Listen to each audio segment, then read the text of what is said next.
Este es nuestro esquema de trabajo. Vamos a ver Babilonia histórica, Babilonia hoy y la caída de Babilonia. Comencemos con Babilonia histórica, origen, Génesis 11 y 12. En el principio, la humanidad ha sido creada a imagen y semejanza de Dios, con inteligencia, la capacidad de comunicarse y de relacionarse.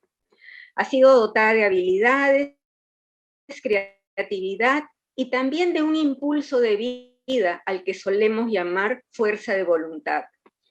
El germen de Babilonia aflora en la oferta de la serpiente, serán como Dios, lo que originó la caída del hombre.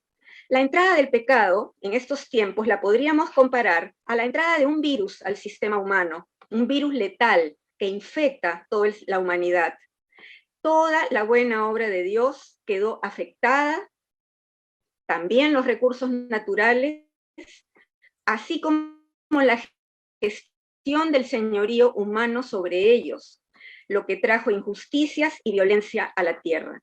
El deterioro y la muerte entraron a tallar con ímpetu en el planeta, pero la gran tragedia de la humanidad fue ese distanciamiento social que tuvo que tomar Dios Santo de su criatura pecadora, desligada ya de la luz de su presencia. Todo esto vino acompañado de una crisis existencial en el ser humano, ¿no es cierto? Quien dejó de verse reflejado en el Creador y nos preguntamos, ¿qué hubiese sucedido sin la transgresión? Solamente podríamos imaginarlo como el ideal de la humanidad andando en el espíritu correcto al lado de Dios. Si bien la humanidad no dejó de destellar de manera parcial la imagen y atributos de Dios, el bienestar sostenible de la creación, el sano desarrollo de sus etnias y comunidades, se convirtieron en un ideal que hoy parece inalcanzable. Con la entrada del pecado entró la autonomía de mi propia norma, resultado de la mentirosa oferta de ser como Dios. Así se comenzó a desarrollar la mentalidad humanista secular y la rebelión en el corazón humano. De Génesis 3 en adelante, vemos a la humanidad desligada de Dios, arrojada del huerto del Edén a una tierra hostil. Y apenas en la segunda generación se asoma la tragedia, cuando Caín mató arteramente a su hermano Abel. Vamos a tomar como punto de partida en el desarrollo de este trabajo a las dos vertientes humanas sobre la tierra. Por un lado tenemos Génesis 4, 25 y 26. Adán volvió a unirse a su mujer y ella tuvo un hijo al que llamó Set, porque dijo, Dios me ha concedido otro hijo en lugar de Abel, al que mató Caín. También Set tuvo un hijo a quien llamó Enos. Desde entonces se comenzó a invocar el nombre del Señor. Esta vertiente comenzó a desarrollarse ante el Señor bajo su norma, rindiéndole culto. La otra vertiente humana es la de aquellos que viven sin tener en cuenta a Dios, con el hombre como centro de todo, al margen del consejo del Creador, y ellos configuran el amplio espectro de mujeres y se jactaba mucho de su violencia homicida. A partir de la descendencia de este hombre, vemos en acción a la cultura cainita desarrollando distintas esferas humanas. Vemos aquí en esta palabra, Génesis 4, 19 al 22, Lamec tuvo dos esposas, una de ellas se llamaba Adá y la otra se llamaba Silá. Adá dio a luz a Jabal, de quien descienden los que viven en tiendas de campaña y crían ganado. Jabal tuvo un hermano llamado Jubal, de quien descienden todos los que tocan el arpa y la flauta. Por su parte, Silá dio a luz a Tubal Caín, que fue herrero y hacía objetos de bronce y de hierro. Ese conjunto escultórico que está en la ciudad de Copenhague, en Dinamarca, y se llama Los descendientes de Caín. En estas tres hombres vemos a tres líneas de oficios. Jabal, padre de los ganaderos, el germen de la economía de producción, o capital. Capital viene de cápita o cabeza de ganado. Jubal, el padre de los que tocan arpa y flauta, el germen de las artes y el entretenimiento. Y Tubal Caín, padre de los herreros que trabajan el bronce y el hierro, el germen de la industria, las herramientas y las armas. Vemos pues a civilizaciones que se comenzaron a desarrollar aparte de la presencia de Dios, pero no aparte de la religiosidad, ya que el religar es la intuición humana de algo que se desligó en el ser. La humanidad, al no invocar al único Dios, comenzó a invocar a muchos dioses, sean de la naturaleza o imaginarios, para satisfacer sus necesidades como lluvias, buenas cosechas, victoria en las guerras. Es así como adoraron al sol, la luna, animales y otras cosas creadas o imaginarias que les evocaban fertilidad o seguridad. La vertiente humanista disfruta, por cierto, de los atributos de Dios, pero sin su presencia ni consejo. En la era antediluviana, la maldad y la violencia de quienes no tienen en cuenta a Dios se acrecentó de una manera terrible. Lo vemos en Génesis 6:5. El Señor vio la magnitud de la maldad humana en la tierra y que todo lo que la gente pensaba o imaginaba era siempre y totalmente malo. Vemos una reiterada expresión de maldad, ¿no es cierto? Y el juicio de Dios en ese momento, en ese tiempo, fue el diluvio universal, rescatando a Noé, un hombre que caminaba con él, junto a su familia, así como las especies animales preservadas en el arca.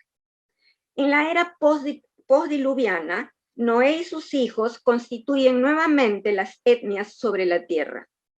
Génesis capítulo 11 nos narra el origen de una civilización que desarrolló una nueva tecnología de producción en serie, el ladrillo hecho del polvo de la tierra como material de construcción, en reemplazo de la piedra y el uso del asfalto como mezcla para construir.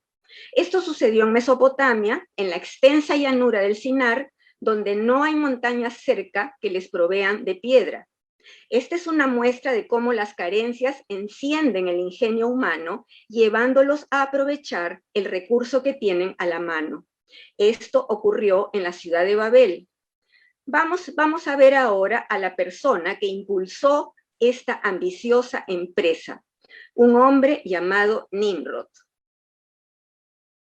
Génesis 10, 8 al 9 dice, Cus engendró a Nimrod, quien llegó a ser el primer hombre poderoso en la tierra. Este fue un vigoroso cazador delante del Señor. Veamos Babilonia política. En Nimrod comenzamos a ver en acción el espíritu humano voluntarioso, inclinado a concentrar poder. Él es el prototipo de hombre que se levanta por encima de sus pares en base a sus habilidades, fuerza y prepotencia. Es importante observar que en el principio Dios bendice a la humanidad con el mandato de señorear sobre lo creado, mas no sobre personas. La palabra correcta con los pares es gobernar. El mandato cultural de señorear es sobre todo lo creado, flora, fauna, recursos y riquezas, ejerciendo una sana mayordomía sobre ellos. Alguien que está bajo el gobierno de Dios podrá ejercer dominio propio, es decir, gobernarse a sí mismo. Lo hará también sobre su familia, en su profesión, puesto de trabajo, en su ciudad o en la nación.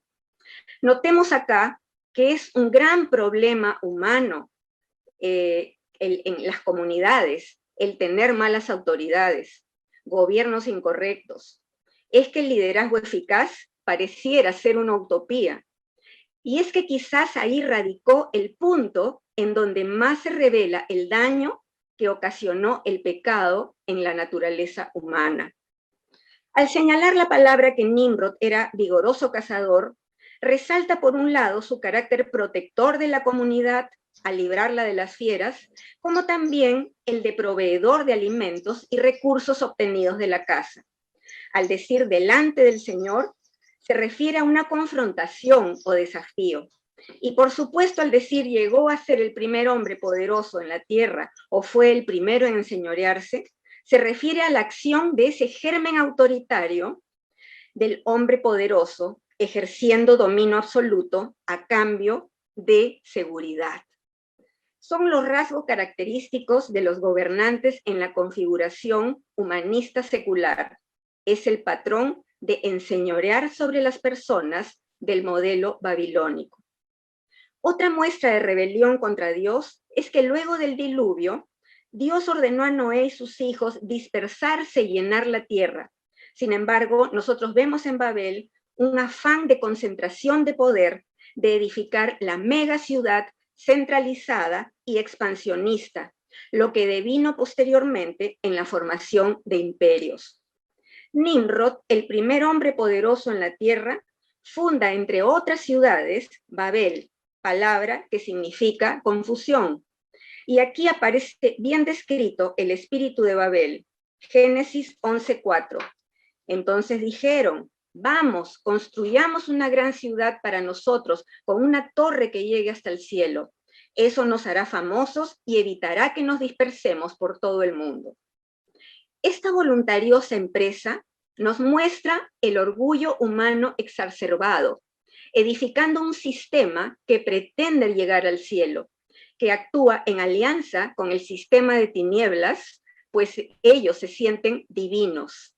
Es la esencia del humanismo secular. Babilonia es un sistema que considera a sus ciudadanos como engranajes del sistema, degradando a la humanidad creada con dignidad y propósito y convirtiéndolos en masa, el término despectivo para los súbditos de Babilonia. La Babel religiosa. El espíritu de Babel se ha infiltrado en casi todos los cultos de la tierra. Babilonia es muy religiosa, pero en la práctica, su religiosidad es una herramienta más de control para dominar y manipular sus comunidades. Jesús, en su mensaje a las 7 iglesias, advierte esto, al señalar que él aborrece al nicolaísmo. Nico, dominador, laos, laicado. Es la configuración piramidal de Babilonia. También nos advierte acerca del espíritu manipulador y hechicero de Jezabel, como también de la infiltración cultural dentro del pueblo santo, de prácticas inmorales, es decir, la doctrina de Balaam. Si bien la religión histórica de Babel tuvo sus propias características y deidades, como el culto al propio Nimrod, por supuesto, a Semiramis, su mujer, y a Tamuz, lo cierto es que muchos otros cultos derivaron de estos, como la adoración al sol, la luna y otras más. En lo religioso, el espíritu de Babel edifica estructuras humanas verticales con la ambición de religar o alcanzar el cielo. Y es que es muy sutil edificar sistemas humanos dándoles una mano de barniz religioso. Dios no fue indiferente a esto, y vemos nosotros expresar en Génesis 11, 6 al 8. Esta gente es una sola, y todos ellos tienen un solo lenguaje. Ya han comenzado su obra, y ahora nada los hará desistir de lo que han pensado hacer. Ahora pues, descendamos y confundamos allí su lengua, para que ninguno entienda el habla de su compañero. Así los esparció el Señor desde allí sobre la faz de la tierra, y dejaron de edificar la ciudad. Dios en estas palabras resalta el carácter voluntarioso de quienes gestionan esta ambiciosa empresa de Babel y confunde sus lenguas. Ellos detuvieron la obra, se esparcieron y así conformaron las diversas etnias y culturas. Babel tiene mucho significado, pues encarna la mentalidad humanista secular. No obstante, siempre debemos recordar que es una obra trunca. El orgullo de Nimrod proviene del mismo espíritu que impulsó al ángel caído a rebelarse a Dios, contra Dios. Ese es un ingrediente de la mordedura de la serpiente en el talón de la humanidad. En resumen, veamos, el material de Babel es el ladrillo fabricado a molde, hecho del polvo de la tierra, sistema que considera a las personas como una masa utilitaria que debe ser controlada a través del sistema político a cambio de seguridad y provisión. Es el sistema de tinieblas opuesto al de Dios. Repasemos las características de Babilonia. El hombre como centro, principio y fin, exalta egos, levantando dioses humanos. Es piramidal, cabeza, rey, autoritaria, ejerciendo junto a sus élites dominio absoluto. Concentración de poder, expansionista, un deseo imperialista de dominar el mundo. Uso de la tecnología con fines de lucro y dominio de sociedades. Construcción de megaciudades, centralismo, búsqueda de fama y opulencia. Control sobre mucho, la manipulación, la masificación de sus comunidades. Religión manipuladora que afianza el poder político. Torre levantada hacia el cielo. También se caracteriza por ocultismo, magia, hechicería, superstición, todo amalgamado. Es muy confuso todo el espíritu de Babilonia. Veamos ahora, vayamos a la segunda parte, el imperio, Daniel. El libro de Daniel nos narra hechos ocurridos entre los años 605 al 537 a.C.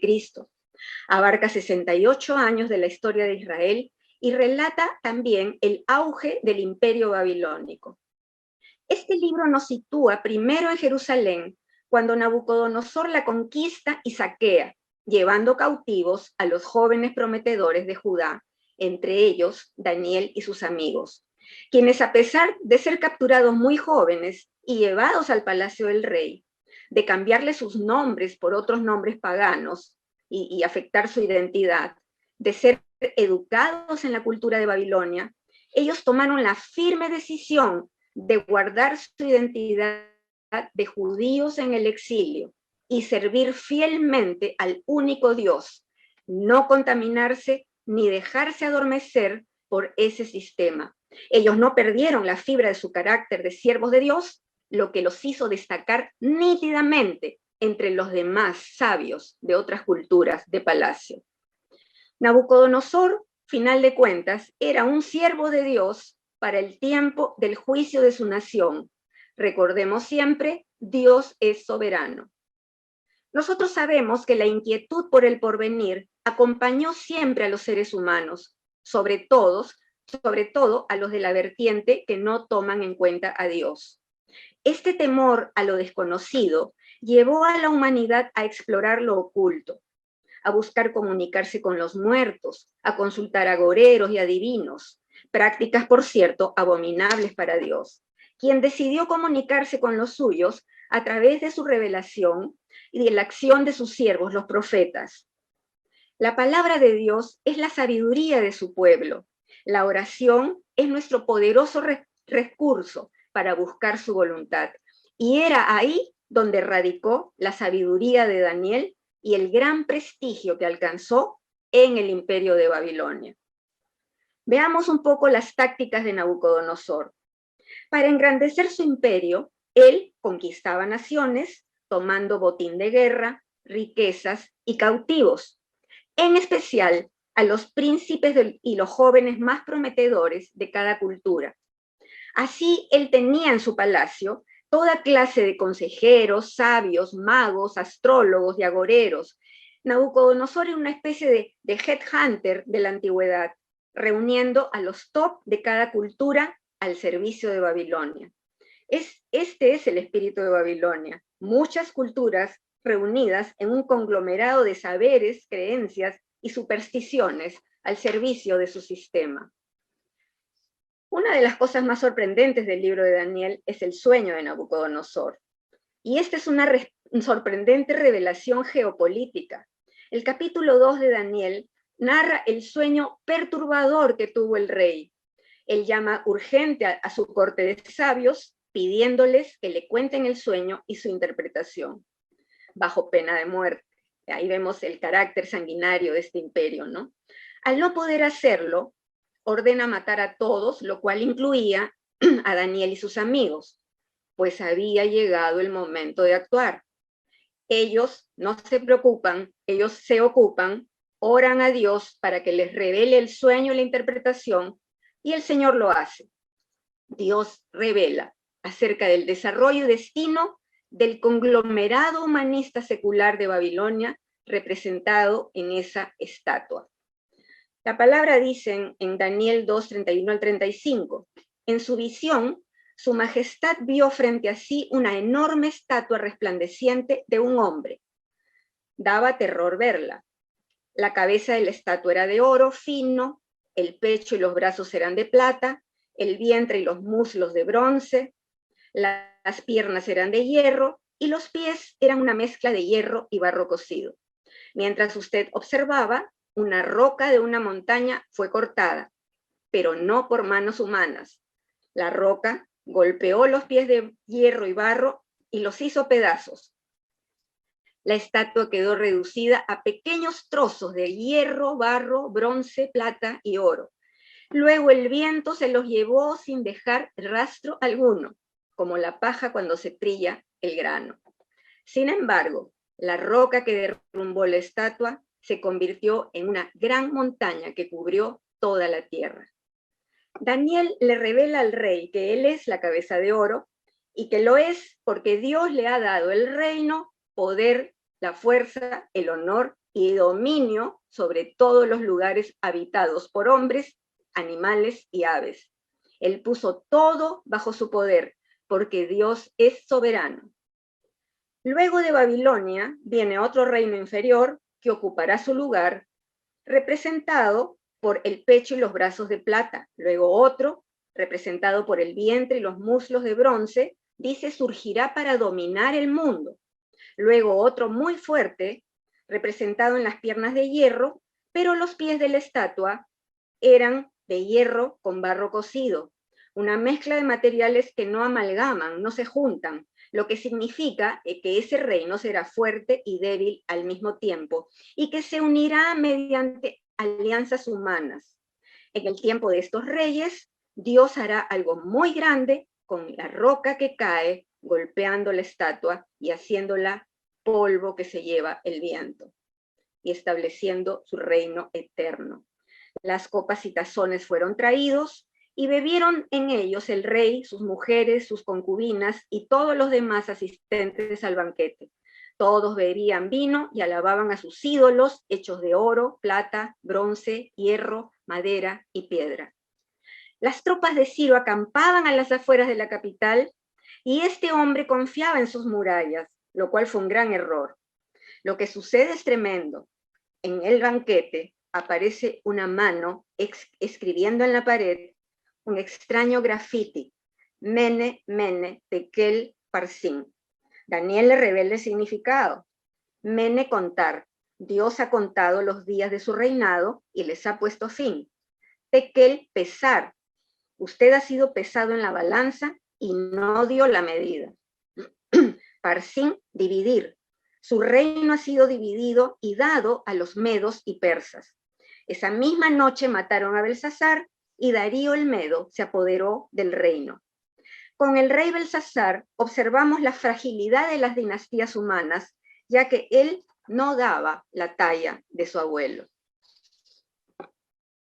Estos son unos cuadros que nosotros conocemos porque hay un consenso entre los biblistas acerca del significado de la estatua. La cabeza de oro Babilonia, eso le reveló Daniel al rey, el pecho y los brazos de plata, el imperio medo-persa, vientre y muslos de bronce, Grecia, las piernas de hierro, el imperio romano, y los pies de hierro y barro, una unión de naciones bajo pactos humanos.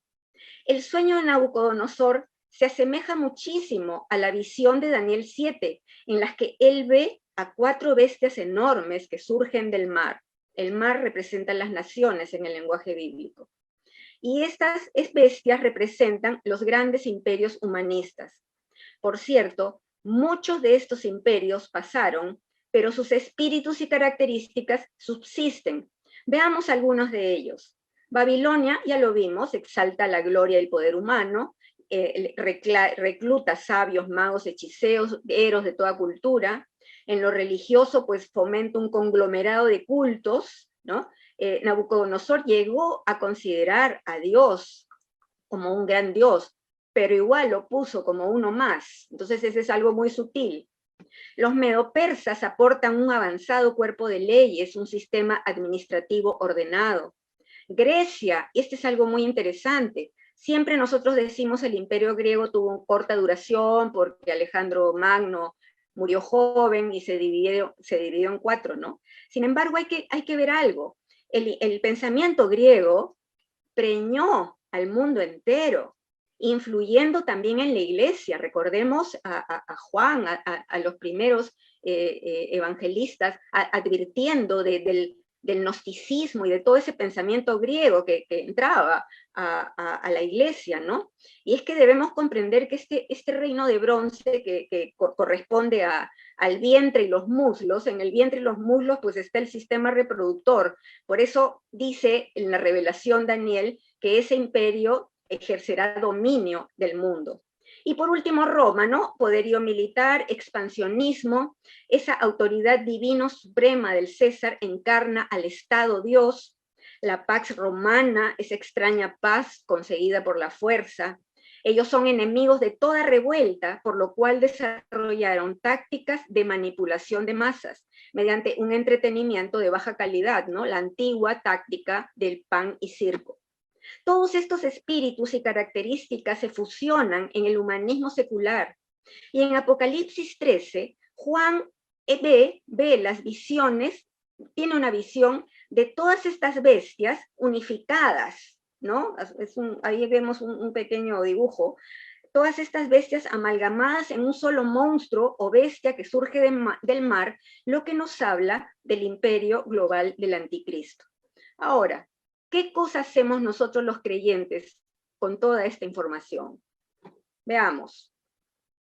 Saber que Dios es soberano y por la obra de Jesucristo es nuestro Padre. Esta identidad debe ser guardada con el mismo valor y fidelidad que Daniel y sus amigos. Esto para todos y para los jóvenes sobremanera. No nos contaminemos con Babilonia.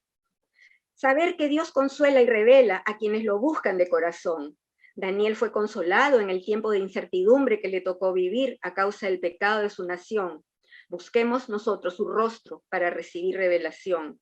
Saber que Jesús, nuestro Señor y Rey, es la roca que caerá sobre la estatua de ese imperio humanista secular, y toda esa estructura de poder tan opuesta a Dios será como polvo que se lleva el viento. Lo que hoy nos aflige tanto no será más.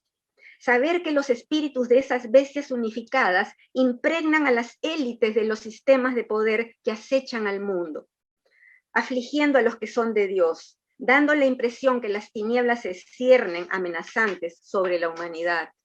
Saber que somos parte del reino eterno de Dios y que su Hijo Jesucristo ya venció al sistema del mundo al resucitar victorioso como el Rey eterno. Jesucristo volverá y los creyentes en él somos más que vencedores. Saber es conocimiento, que no sea hoy como en el pasado, cuando el Señor tuvo que decir, por falta de conocimiento, mi pueblo perece.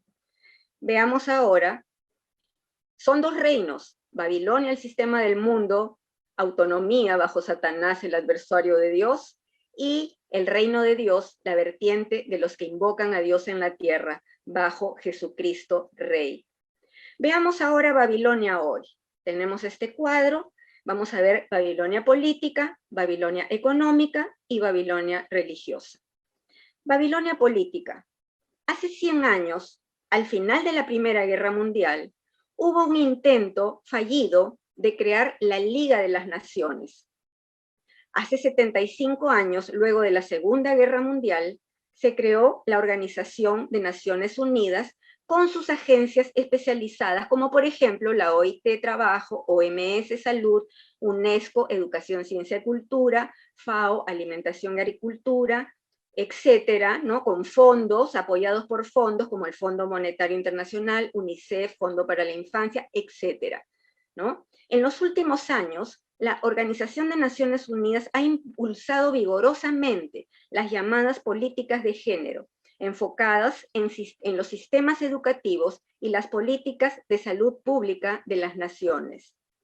Estas ideas redefinen al ser humano, trastocando el diseño de Dios en cuanto a la identidad básica de hombre y mujer. La estrategia que ellos usan le llaman transversal, es decir, de un lado al otro de la sociedad, para lo cual buscan implementar la ESI, la educación sexual integral enfocada en niños y jóvenes y una agresiva campaña de control de natalidad promoviendo la legalización del aborto, al que llaman interrupción voluntaria del embarazo, un eufemismo, comunicando sus mensajes a través de medios de comunicación, líderes de opinión, en las redes sociales y la mass media, teniendo como sus embajadas a las ONGs encargadas de la gestión de todos estos programas, organizaciones no gubernamentales patrocinadas por capitales y fundaciones a través de sus agencias de cooperación internacional que la ONU instala en cada país. Esa es una experiencia que yo les quiero compartir. Uno de los ministerios donde sirvo está afiliado a la Agencia Peruana de Cooperación Internacional, y una de las primeras cosas que me llegó fue esta invitación a un curso, a un seminario muy completo, que se llama Yo sé de género. Dicen conscientes que la igualdad de género es indispensable para el logro del desarrollo sostenible, etcétera, etcétera. Al final, dice, el contenido de estos módulos ha sido desarrollado por ONU Mujeres para Naciones Unidas, etcétera, y todo esto dice con el apoyo de la División de Coordinación del Sistema de las Naciones Unidas.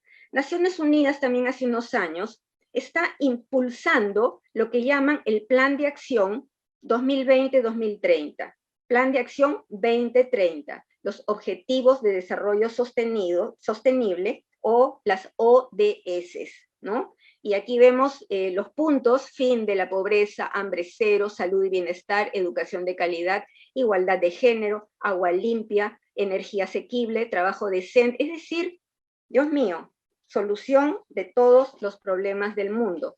Ellos mismos en sus páginas dicen, para acabar con la pobreza, rescatar al planeta y construir un mundo pacífico.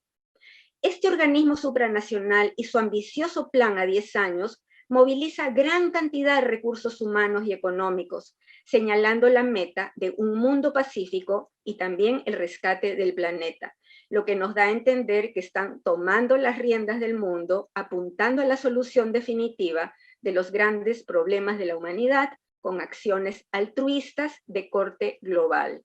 Dicen también, refiriéndose a este plan de acción, la década de acción llama a acelerar las soluciones sostenibles para todos los más grandes desafíos del mundo, desde la pobreza y el género hasta el cambio climático, la desigualdad y el cierre de la brecha financiera. Ahora pensemos, es bien ambicioso hablar de 10 años. La pregunta es, ¿cómo van a hacer para acabar con todos los problemas del mundo? ¿Qué hará posible implementar estos objetivos en el planeta?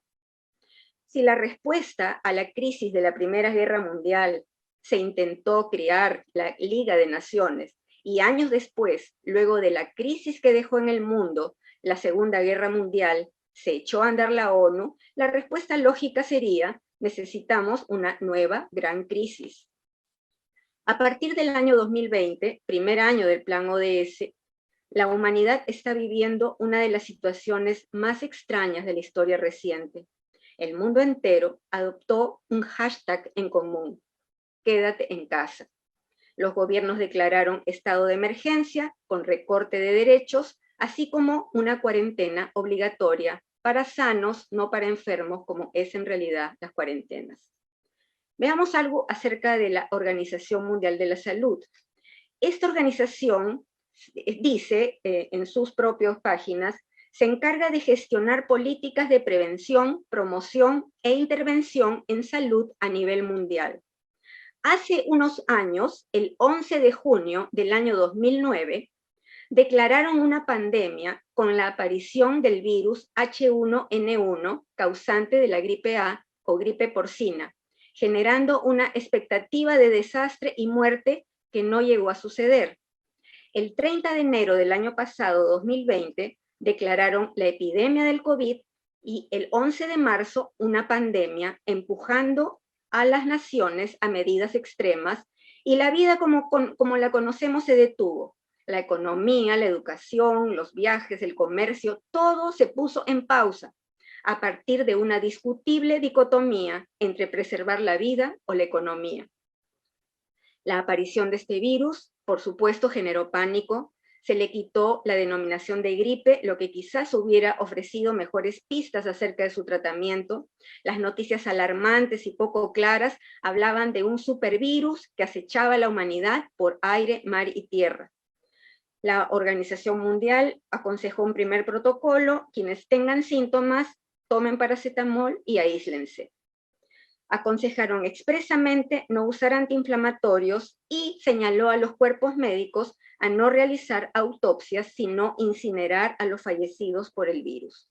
Muy aparte de la Organización Mundial de la Salud y su injerencia en salud pública, médicos particulares comenzaron a tratar a los afectados por el virus tal como una gripe grave del tipo SARS, síndrome respiratorio agudo severo, producida por otros coronavirus desde hace años, usando antiinflamatorios desde sus etapas tempranas, ¿no? El SARS ofrecía un precedente, siendo algo muy grave también, evitando que se agrave el cuadro de personas en bajas defensas.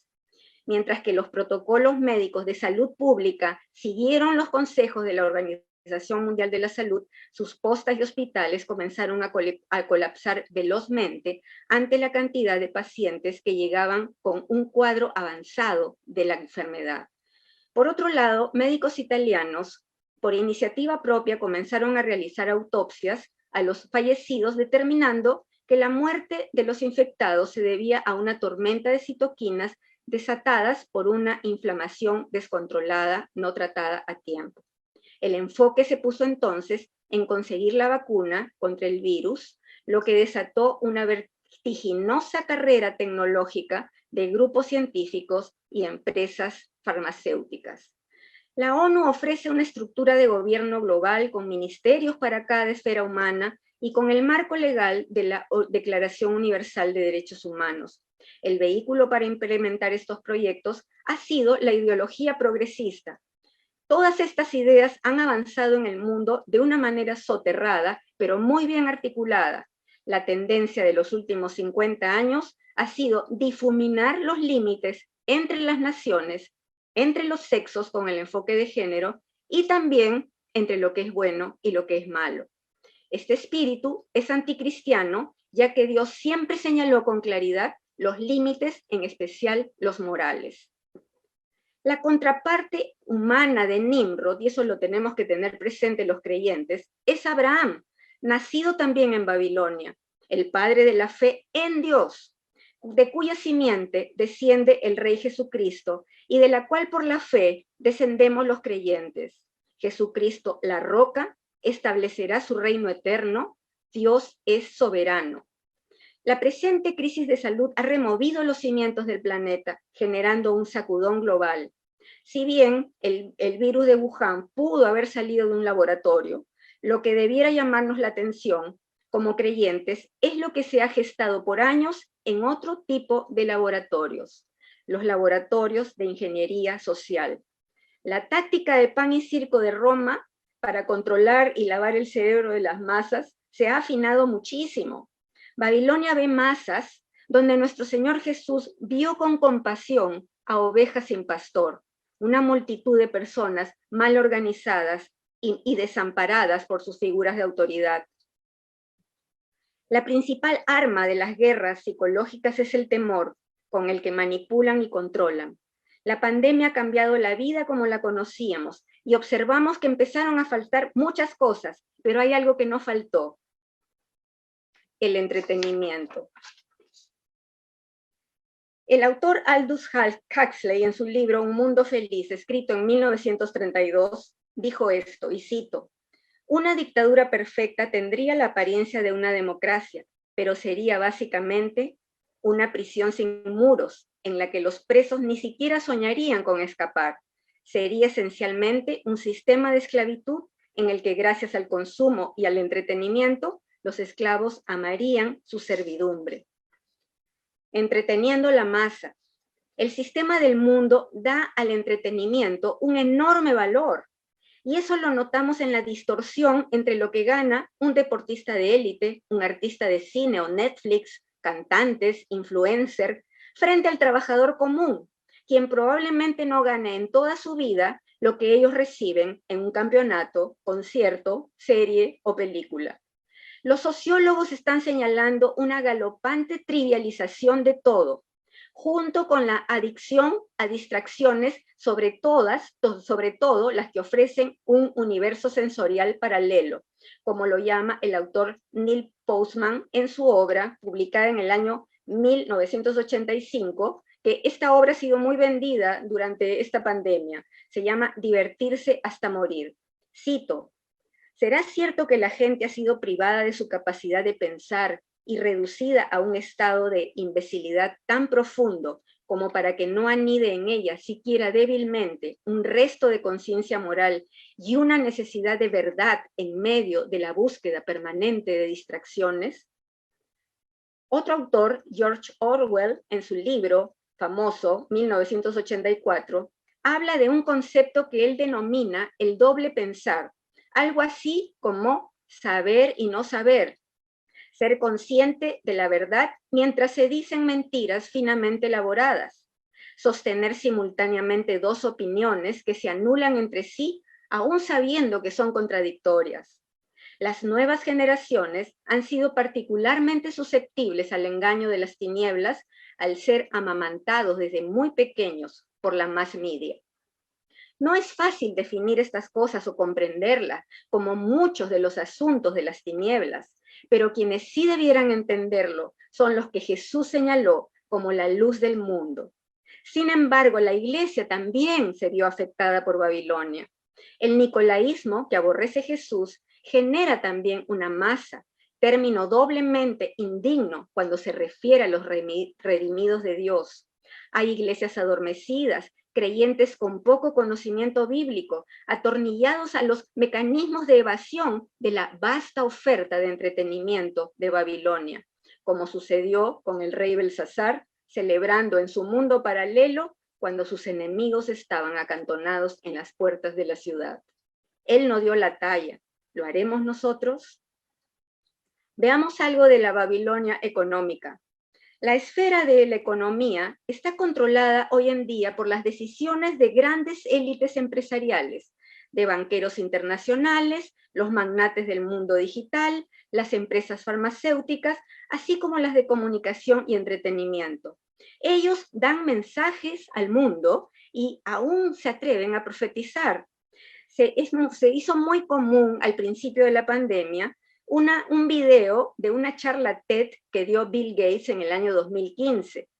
TED significa tecnología, entretenimiento y diseño, y es un movimiento muy grande porque ahí es donde ponen el futuro, tecnología, entretenimiento y diseño. Y él anunció que el peligro que acecha a la humanidad en este tiempo es un virus. Esta charla circuló mucho al inicio de la pandemia, ya que vista 5 años después parecía un vaticinio. Hoy acostumbra a predecir bastante seguido. La pregunta es si nosotros estamos frente a profetas o a falsos profetas que ejercen control desde el poder que les dan sus empresas y fundaciones. En este tiempo los magnates se autoproclaman filántropos. Esa palabra viene de filos, amor, antropos, hombres, amor por la humanidad. Y bajo el paraguas de benefactores de la humanidad, logran una influencia supranacional y la injerencia de sus fundaciones apoyando programas como los de la ONU y otros. En la llanura del Sinar se desarrolló una tecnología que, sumada a la avasalladora personalidad de Nimrod, los hizo sentir ilimitados, emprendiendo la ambiciosa empresa globalista de Babel. Pero no lo olvidemos, esa torre quedó trunca. Veamos algo acerca de la esfera de ciencia y tecnología. Esta esfera es muy importante en el desarrollo de las culturas. La palabra ciencia significa conocimiento. Dios creó a la humanidad dotada de inteligencia y creatividad, por lo que todas las culturas de la Tierra, en mayor o menor medida, han contribuido a su desarrollo. Sin embargo, es la cosmovisión la que determina el alcance y buen uso de los conocimientos. Históricamente, la Iglesia se quedó mirando el cielo, parafraseando a los ángeles que hablaron a los varones galileos cuando Jesús subía al cielo. La iglesia, aunque Jesús había subido al cielo, dándonos ventajas porque es nuestro abogado, nuestro rey, contaba con las escrituras, con el consejo de Dios y equipada además con su Espíritu Santo para hacer posible la aplicación del modelo de integridad individual que pueda conducir a aplicar en las comunidades el modelo social que emana de la ley de Dios. La ciencia y la tecnología y las demás esferas son gestionadas hoy por el reino de tinieblas. La palabra se enclaustró sin ser leída y menos aplicada, como el consejo del Creador. Sin embargo, la ciencia y Dios están profundamente ligados. Un ejemplo de esto es Galileo Galilei. Él fue enjuiciado al sostener que la Tierra gira alrededor del Sol. Pero lo cierto es que fue Aristóteles, no Dios, quien sostuvo que la Tierra era el centro del universo. Y esa supuesta verdad fue recogida por la Iglesia organizada. Esta es una de las consecuencias de abandonar las raíces hebreas, abrazando a los filósofos griegos.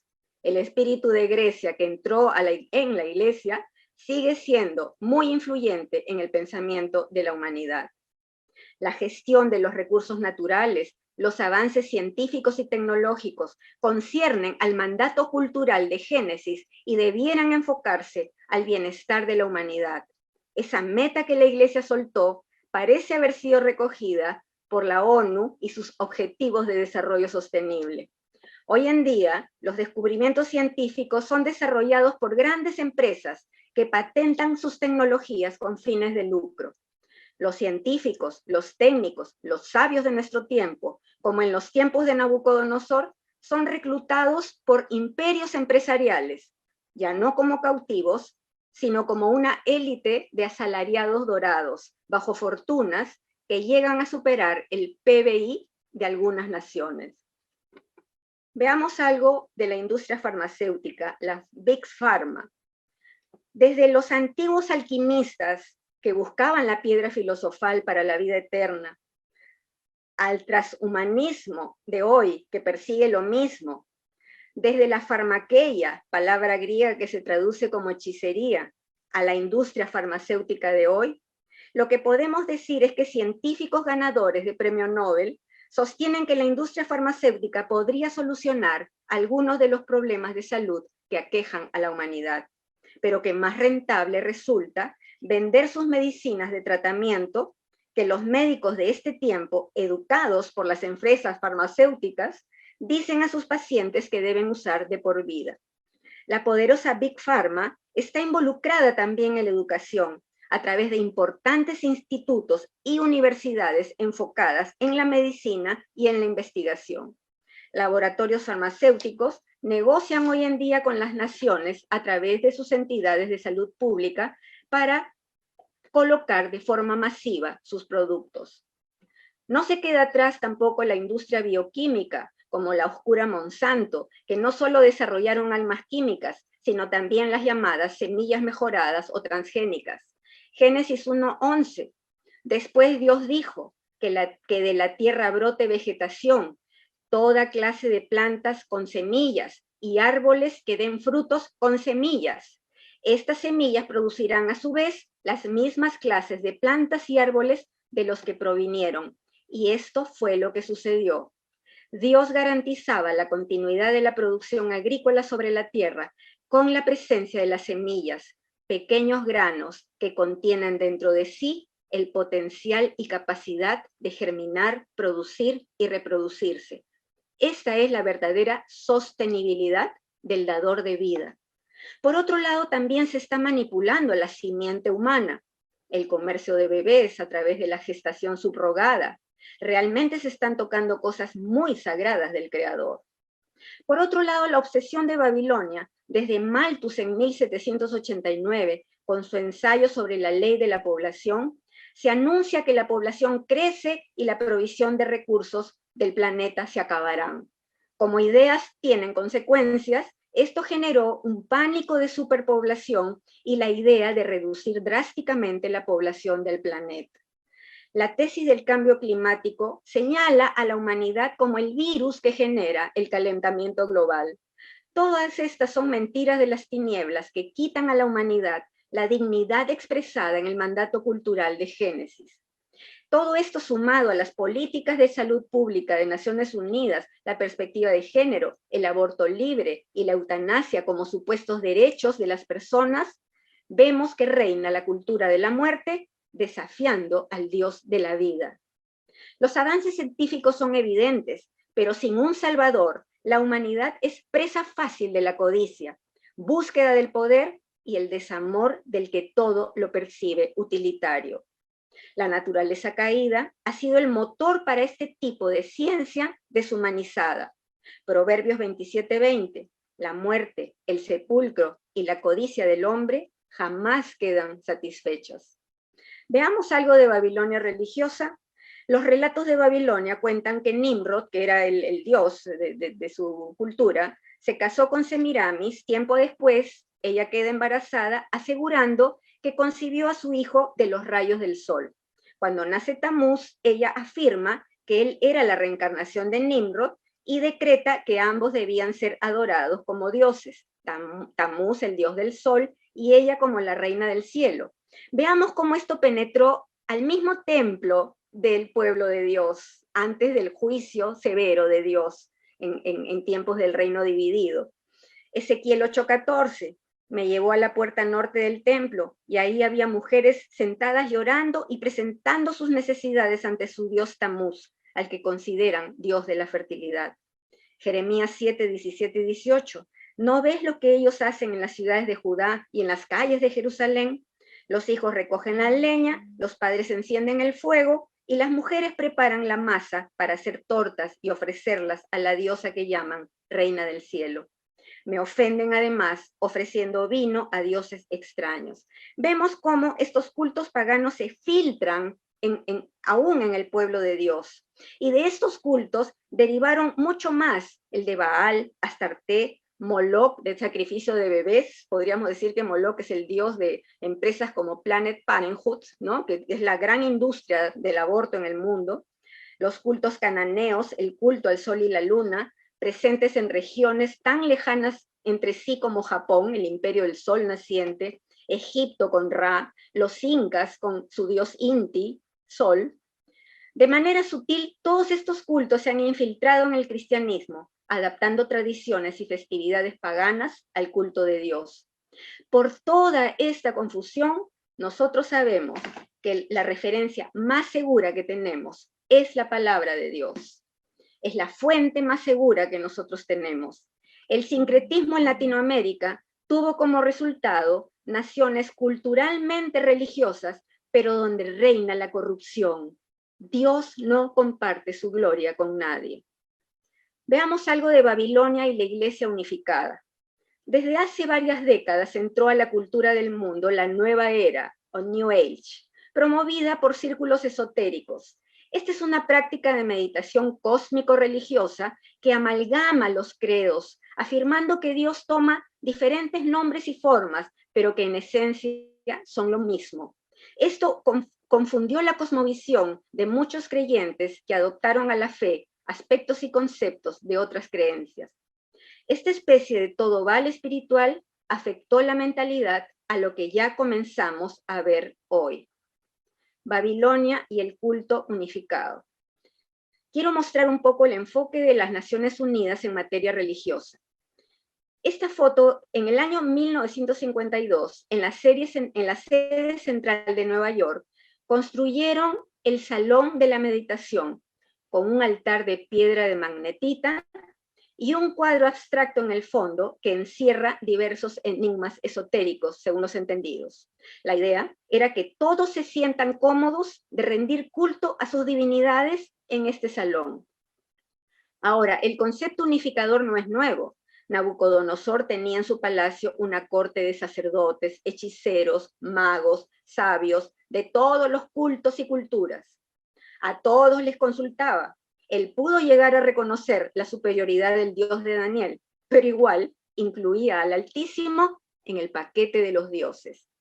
Hoy, 68 años después, la ONU ha avanzado en su afán unificador de religiones hasta organizar el Alto Comité para la Fraternidad Humana, creado bajo el respaldo de la UNESCO, Naciones Unidas para Educación, Ciencia y Cultura. Dentro del Plan ONU 2030, dicen, busca influir concertadamente en el sistema educativo de todo el planeta para establecer un plan educativo global, colocando como punto de convergencia la ecología y el cuidado del planeta. Ahora, yo no puedo imaginar a Moisés, Josué, al profeta Samuel o a cualquier otro siervo de Dios convocando a los amorreos, eteos y jebuseos a orar unidos. Isaías 42:8. Yo soy el Señor, ese es mi nombre, no le voy a dar mi gloria a otro, ni voy a permitir que adoren a los ídolos en lugar de adorarme a mí. La adoración al único Dios es un principio judeo-cristiano sostenido en la Biblia de tapa a tapa. El Shema Israel establece, Deuteronomio 6, 4 al 5. Oye Israel, el Señor nuestro Dios, el Señor es uno. Y amarás al Señor tu Dios con todo tu corazón, con toda tu alma y con todas tus fuerzas. Dios demanda la fidelidad de su pueblo como Él es fiel. Es necesario que despertemos como iglesia, pues el espíritu de Babilonia siempre procuró adoctrinar al pueblo de Dios, integrándolo a su amalgama religiosa. Daniel no fue cautivado en su espíritu por Babilonia, porque llegó a tomar decisiones firmes. El éxito de Babilonia en confundir se expresa en el llamado que hace Dios ante la inminente caída de Babilonia para que su pueblo salga de ella. Apocalipsis 18, 4 al 5. Entonces oí otra voz del cielo que decía, ustedes son mi pueblo, salgan de Babilonia y no pequen como ella, para que no caiga sobre ustedes las terribles plagas que le vendrán. Son tantos sus pecados que llegan hasta el cielo. Dios no se ha olvidado de ninguno de ellos. Despertemos, iglesia, el Rey nos quiere, bien despiertos y apercibidos. Mateo 24, 42 al 44. Así que ustedes también deben estar alertas, porque no saben qué día vendrá su Señor. Entiendan lo siguiente, si el dueño de una casa supiera exactamente a qué hora viene un ladrón, se mantendría alerta y no dejaría que asaltara su casa. Ustedes también deben estar preparados todo el tiempo, porque el Hijo del Hombre vendrá cuando menos lo esperen. La religión global es el centro de convergencia. En la religión global, el centro de convergencia está puesto en la ecología y el cuidado del planeta. La Carta de la Tierra de Naciones Unidas del año 92 impulsa un movimiento global de cuidado del planeta. Años después, en el 2015, la ONU organizó el Acuerdo de París y ese mismo año el Vaticano publicó la encíclica llamada Laudato Si. Años después, en octubre del año 2019, organizó el Sínodo de la Amazonía, donde se enfatizó el culto ancestral a la Madre Tierra o Pachamama. El gran tropiezo de hoy es abrazar ideologías humanistas, en especial la llamada progresista, impulsada por la ONU hace años. Los creyentes de toda época debemos amar a Dios con toda nuestra mente y no ajustarnos al mundo. Una cosa es el respeto entre los seres humanos, pero otra es banalizar una realidad que solo fue posible a través de la obra de Jesucristo en la cruz. Él vino a esta tierra con el propósito de solucionar el peor problema de la humanidad, el pecado, y con su sacrificio nos religó al Padre. Jesús es el camino, no es un camino más. Él es la verdad, no una de muchas verdades. Él es la vida, la abundante y la eterna. Vamos a ver algo. El Foro Económico Mundial está anunciando el gran reseteo. Y voy a citar, la fuente viene de ellos mismos, ¿no? Viene de Klaus Schwab, presidente y fundador del Foro Económico Mundial. Esto se llama el gran reseteo o gran reinicio.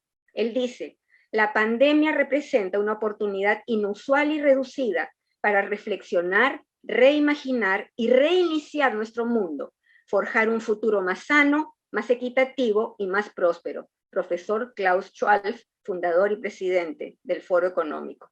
Otra cita de él, un gran reinicio es necesario para construir un nuevo contrato social que honre la dignidad del ser humano. La crisis sanitaria mundial ha puesto de manifiesto la insostenibilidad de nuestro antiguo sistema en lo que respecta a la cohesión social, falta de igualdad de oportunidades y la inclusión. Tampoco podemos dar la espalda a los males del racismo y la discriminación. Necesitamos incorporar este nuevo contrato social, nuestra responsabilidad intergeneracional, para asegurarnos de que cumplimos las expectativas de los jóvenes. Este es de Antonio Guterres, secretario general de Naciones Unidas. El gran reinicio es un reconocimiento de que esta tragedia humana debe ser una llamada de atención. Debemos construir economías y sociedades más equitativas, inclusivas y sostenibles, más resistentes a las pandemias, al cambio climático y a los muchos otros cambios mundiales a los que nos enfrentamos. La estructura política global de la ONU, el culto global a la ecología y la madre tierra, el reseteo económico del Foro Mundial, las ODS 2030 de la ONU, avanzan hacia una supuesta sociedad perfecta. Las élites financieras de los filántropos y la creciente censura de los dueños de la Big Data a aquel que diga algo distinto a su relato nos indican que avanzamos a un orden global. Jesucristo, en su mensaje a las iglesias, nos desafía a ubicarnos. ¿Estamos en la Odisea o estamos en Filadelfia? Por último, vamos a ver un poco acerca de la caída de Babilonia. La mentalidad humanista secular ha avanzado a través de la historia y hoy galopa desafiante y perversa montada sobre el dragón, infestando la mente de las nuevas generaciones con el vino de la corrupción.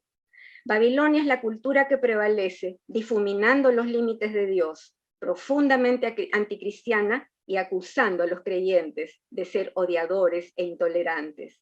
Babilonia desprecia a los que no se dejan engañar, a los que por la gracia de Dios han desarrollado su sentido espiritual. La fragilidad de Babilonia es revelada cuando observa a creyentes refugiados en la roca, que es Cristo, confiando en Él y siendo alentados por el Espíritu Santo.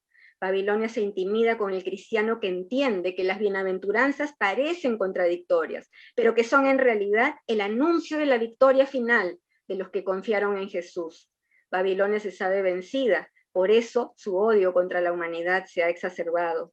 Sabe que la victoria es de Jesucristo y que los pobres de espíritu, los mansos, los que sufren y tienen hambre y sed de justicia, serán saciados y heredarán la tierra.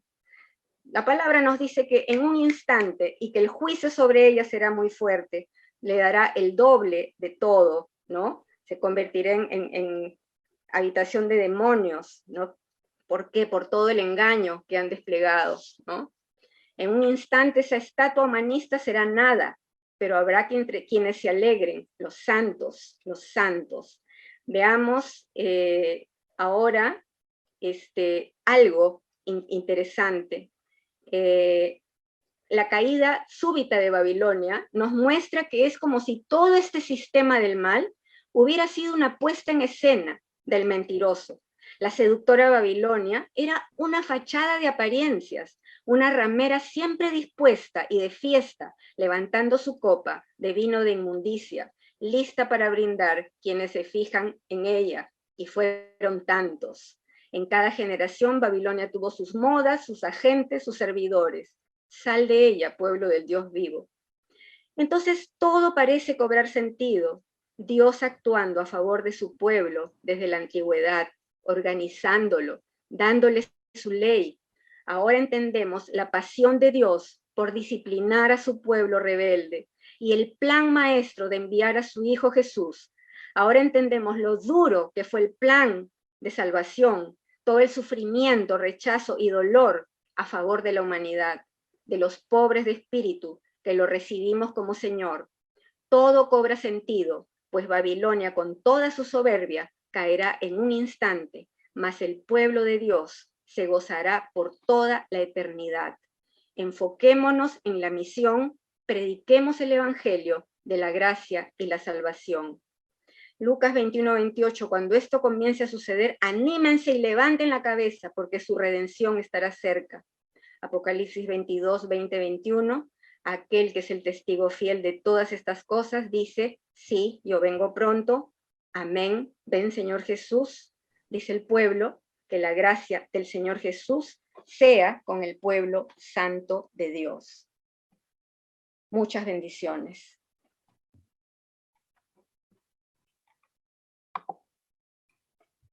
Muchas gracias, hermana Carola. Hemos escuchado la exposición y bueno, escuchar los relatos de Nimrod, de la Torre de Babel y cómo reinaba el orgullo, la soberbia en ese tiempo, ¿no? Y ahora también vemos un mundo que cada vez deja más de lado al Señor. El tiempo ha avanzado, entonces vamos a dejar el tiempo a la hermana Leticia para que dirija esta parte de preguntas. Como estamos ya sobre la hora, vamos a ser muy escuetos y vamos a dar pase a 3 preguntas. Hermana Leticia. Muchas gracias. Bien, dice así este comentario. Babilonia nos introduce a un mundo ritualista, un sistema religioso vacío, vano. Entendemos que es por falta de conocimiento de Dios, justamente lo que Cristo reclama de los líderes religiosos de su época, llámense fariseos y saduceos, como dice el pan y el circo. Este aspecto se da en nuestros tiempos, también en la sociedad por falta de conocimiento, mala interpretación, mucho cuento, pero poco escrito está. ¿Qué comentarios puede darnos acerca de ello? El escrito está es la clave. O sea, volver a la palabra. Tenemos nosotros que volver a la fuente de la información del pueblo de Dios, de la iglesia, la palabra de Dios, ponerla por alto, ¿no? Aprenderla, vivirla, aterrizarla en nuestra vida, no tenerla como algo místico que flota en el aire, sino realmente aplicarla a nuestra vida. Es el desafío que tenemos como iglesia. Gracias por ese comentario y realmente es lo que tenemos nosotros por delante. Yo animo a las personas a entrar en algún curso de estudio bíblico, a buscar del Señor, a estudiar la Biblia. Es lo mejor, es nuestro seguro. La Biblia, si bien hay tradiciones y muchas cosas, la Biblia vendría a ser como la constitución de una nación, ¿no? Es la carta magna, podríamos decir, porque es la revelación directa de nuestro rey. Muchas gracias. ¿Qué incidencia tiene la Babilonia religiosa en la iglesia y su actual quehacer? Esto a mí me llevó un poquito a escribir el libro que Pablo presentó al principio, que se llama Fe de Ratas, el mensaje de Jesús a las 7 iglesias, porque yo me di cuenta que la gran advertencia que hace Jesús de las prácticas que están introduciéndose dentro de la iglesia, ¿no? Con el peligro de desnaturalizarla, son justamente la entrada de Babilonia a la iglesia, ¿no? Babilonia afectó mucho en la antigüedad al pueblo de Dios, ¿no? Hemos visto que en el tiempo de juicio en el que Jerusalén fue destruida y el templo destruido, era porque la idolatría había tomado una dimensión enorme, ¿no? Entonces, así como penetró Babilonia al pueblo de Dios, y encontramos en tiempos de Jesús a esas autoridades que se sentían, Dios mío, pero así, muy por encima del pueblo, y a un pueblo en tinieblas, ¿no? Como dijo el profeta Isaías, en tiempo de grandes tinieblas vio gran luz, ¿no? Es la llegada de Jesús con su enseñanza, con la gracia, con esa vida que él transmitía, ¿no? Y que venía por los pecadores y no por los sanos, ¿no? Entonces, definitivamente, yo creo que esas cosas que la iglesia permitió en la historia, desde el siglo III, desde el siglo II, fueron las que realmente desnaturalizaron la iglesia, ¿no? ¿Cómo deberíamos ser nosotros hoy la voz profética de la sociedad, ¿no? Y esa voz la están tomando los magnates, ¿no? Un poquito. Muchas gracias. Vamos con la última pregunta. Dice, ¿por qué parece ser que a la iglesia le cuesta aceptar que estamos viviendo una nueva era de misión donde todo ha cambiado? ¿Por qué cree que está sucediendo esto, no? La falta Yo creo que, exacto, esta pandemia definitivamente ha producido movimiento sísmico global, ¿no? Entonces, y la iglesia no está exenta de este movimiento, ¿no? Entonces, las iglesias cerradas, porque lo primero que prohíben son las iglesias, ¿no? Los mercados pueden estar llenos, pero las iglesias no. No vemos nosotros esto. Entonces, esto ha hecho que la iglesia tenga que mirar otros caminos, ¿no es cierto? Por ejemplo, estos medios tecnológicos que está usando Sociedad Bíblica Unidas y Sociedad Bíblica Peruana de enseñar con Zoom, los estudios bíblicos también hoy en día son por Zoom, nos está abriendo también a nosotros la oportunidad de predicar el Evangelio, ¿no? Yo me gozo cuando Pablo nos cuenta que la cantidad de Biblias que se venden en Sociedad Bíblica Peruana, y seguramente será así en las demás sociedades bíblicas unidas, ¿no? Entonces hay un hambre. Estos son tiempos muy buenos para nosotros los creyentes, para realmente mostrar la gloria de Dios, su gracia, su amor. A los jóvenes, por favor, un saludo a todos los jóvenes que quizás no se han sentido cómodos en sus congregaciones, a pesar del respeto y el amor que tienen, ¿no? Un saludo para ellos, y realmente esto nos permite empezar a buscar otras cosas, ¿no? El pueblo, yo no hablo de pastores o de religiosos, estoy hablando del pueblo cristiano en general.